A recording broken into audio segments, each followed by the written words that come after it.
Hi again.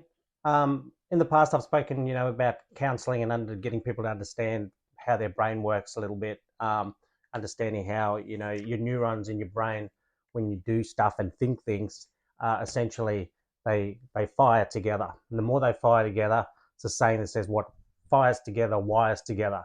The more you do it, the way the brain works is that it wires together and it becomes easier to do. So you're not, you're using less energy and less energy as by repetition kind of stuff, which mostly is a positive thing. We learn that way. We learn new skills. We become better at it. We can do it automatically. But on the flip side of that, that same pattern can kind of hurt you. So if you've had, say, a bad experience, think of a PTSD kind of thing, your life was threatened or something like that. That whole experience, you've had, and your brain neurons have fired together. Now, when you think about that memory, you know those same neurons are wire and fire together, and your brain actually thinks that it's happened repeatedly. And so, whatever feelings or emotions you get out of that experience and thinking about that experience, you kind of repeat it.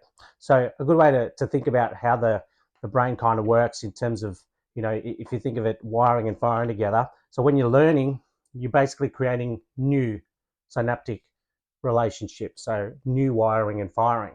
When you think about a memory, or a memory, is essentially you're keeping the same synaptic connections together. So you're actually effectively doing that, right? You're keeping that memory, and when you think about that memory, consciously or unconsciously, it fires those neurons together. So it creates a pattern.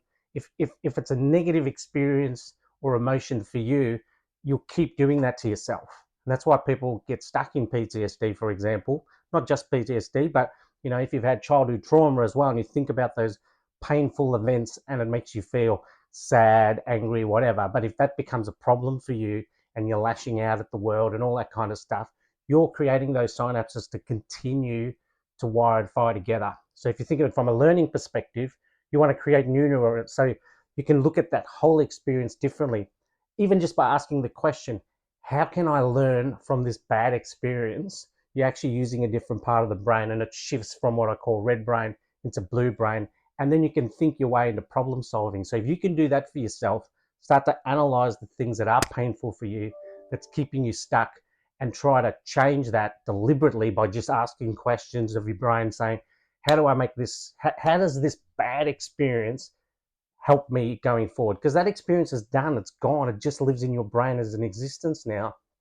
and you're allowing it to have either a lot of power over you, or hopefully you can minimize that power and leapfrog into something else and kind of use your brain to create those new synapses to look at that whole experience very differently. Hope that helps.